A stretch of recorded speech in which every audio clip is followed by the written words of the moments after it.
speaking of cases, we've all been following the Kavanaugh case, the Supreme Court Justice. Yeah, tomorrow will be an important day where the FBI has finished their report. It's already been submitted, and they're going to go to a vote. What I like to do in situations like this is kind of like just check out my mainstream media. Check out the mainstream media, see what they're saying about it. It's not that I'm going to say, ooh, what the mainstream media is saying, I gotta believe it because it's mainstream media. No, that's not why. I check out what the mainstream media is saying because we want to know what's the propaganda for the day.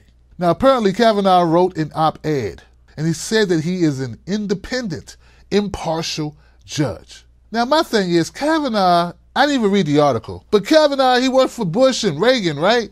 Bush and Reagan. He's only worked for Republicans. Why would he call himself an independent? He's during the hearings, he was attacking, basically, like calling out Democrats, even though there's some Republicans that are holding out on his vote too. But he showed that he was very pissed off with Democrats, but now he's an independent. So I don't get that part. There's also some talk that he said, look, man, I might have been too emotional during my Senate testimony.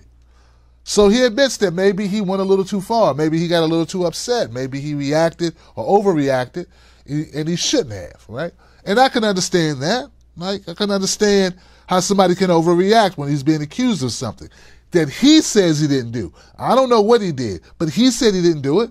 I'm sitting here, and I'm looking at these stories, and even though I want to call it out, one of the problems that I have when I try to call out this story is I can't help but feel the way I felt a month ago, which is that I felt that Kavanaugh was going to get confirmed and that everything that we're seeing was smoke and mirrors. And I've seen people say, but you got to try to stop Kavanaugh. You must try to stop him because there's a lot at stake. And I understand that. And I understood there was a lot at stake back in 2016. Oh, no, there you go again. Yeah, there I go again, because that's how you get here. You get here because you said, we're going to run Hillary. We're going to run her anyway, but we really don't want her. No one's excited about her. But we're going to run her anyway. People are not showing up in rallies, and she can't fill a nightclub, let alone a stadium. Run her anyway. She's not polling too hot across the country. We're going to run her anyway. We're going to run her anyway. So you end up with a Kavanaugh, and you end up with a Trump. And then you complain. And then you say, oh, we got to resist now. We got to resist. We got to resist. We got to resist. And this is coming from somebody who does not like Kavanaugh. What he did when he was 17 is just a cherry on top for all the reasons why I don't like Kavanaugh. Kavanaugh gave away our rights. He was President Bush's right-hand man in the creation of policies that have stripped us of our rights as U.S. citizens. He's part of the reason we have the Patriot Act. Don't get me started. I've done like a full dissertation on Kavanaugh, a full takedown on all the points about Kavanaugh that are horrible, that are factual, that no one's even equivocating. No one's going, no, that's not true. No, it's the record. It's part of the record.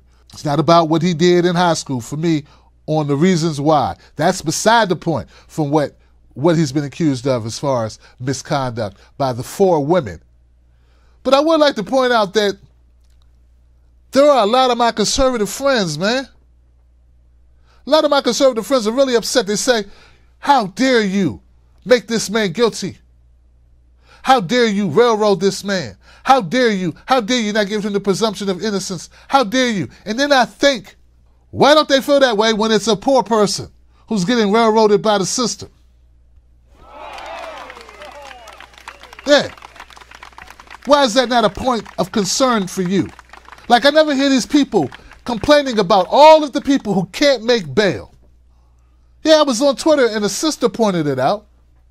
And she said, like, you know, like 500,000, like, poor people, like, can't make their bail, and they sit in jail, losing their jobs. Some of them lose their kids, and you don't complain. In fact, you double down. And Jeff Sessions right now is amping that up right now. He's amping up the amount of incarcerations for small, petty-ass crimes. That's what Jeff Sessions is doing. And I got conservatives who act as if Kavanaugh is so mistreated. Meanwhile, there are thousands and thousands of working Americans, regular people, that get up every day, go to work, just as human as Kavanaugh, that have families, that have kids and wives and puppy dogs and cars and bills and a reputation themselves. But you don't care about them, do you?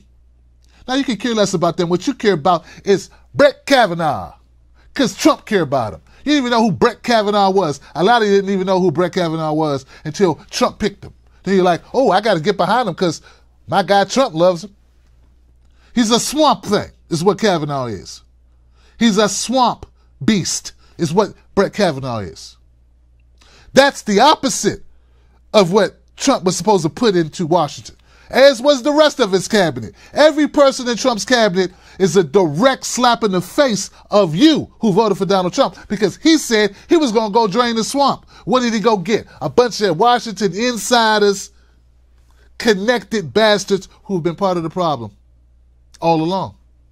People who've been either paying off politicians, people who are get along with the system, or integral pieces of the puzzle of why nothing gets fixed to begin with in D.C. Those are the people he went and got. And Wall Street barons and other plutocrats and oligarchy bastards, i.e. swamp creatures. So why you sit around crying me a river about Kavanaugh? Why even some independent media folks are sitting on the fence or even talking about, well, I don't believe this and I don't believe that and I'm not so sure about this. Listen to yourselves. Meanwhile, we have regular Americans who never get due process. They never, you know what they get? They get plea bargains. They get plea bargains or face enormous amounts of time because they cannot afford representation. Brett Kavanaugh is not even criminally charged. This is a job interview for him. You upset because a guy might not get a job. You know how many people lose their job every day? You don't give a shit about them. You call them lazy. Who's there to fight for them? Nobody. I see a lot of anger about Brett Kavanaugh. I see it on the left. I see it on the right. But the way I see it, I don't want the guy, but I also don't like the way people are inflating this. Like it's the biggest issue to ever happen. I cover it because it's news, and I think I gotta, keep up with the news for you. But damn it, I'm tired of people acting sanctimonious about Brett Kavanaugh when he don't deserve it. I got poor people in cities, and middle-class people in rural areas, or lower-class people, lower middle-class people in rural areas and urban areas. And you got some people who are on the coast who shouldn't even be on the coast, because you don't make that type of money to be out there on that coast. You know what they do to you. Waiting for you to slip up so they can build a trail on you a mile long and take you in and out of court until you can't pay a fine and then they come lock you up. I would just like some of you to quit the fake outrage. If you ain't outraged about homeboy up the street going through the same thing, if you're not outraged about the kid across town or the woman across town who just lost her kids because she couldn't pay a damn speeding ticket, don't you give me crap about due process with Brett Kavanaugh. And if you do, I understand it. I get it, but you can kiss my ass. Both cheeks. And after saying all of that, I'm 99.9% positive he's going to be confirmed tomorrow. Even when we don't like something, we can't pretend it's something else. Right, Fred? Just looking at our justice system make you do the... Looking at the gross inequality that we have in this country, it makes you want to just... Looking at how they lie in our media every day, it makes you just want to... All right.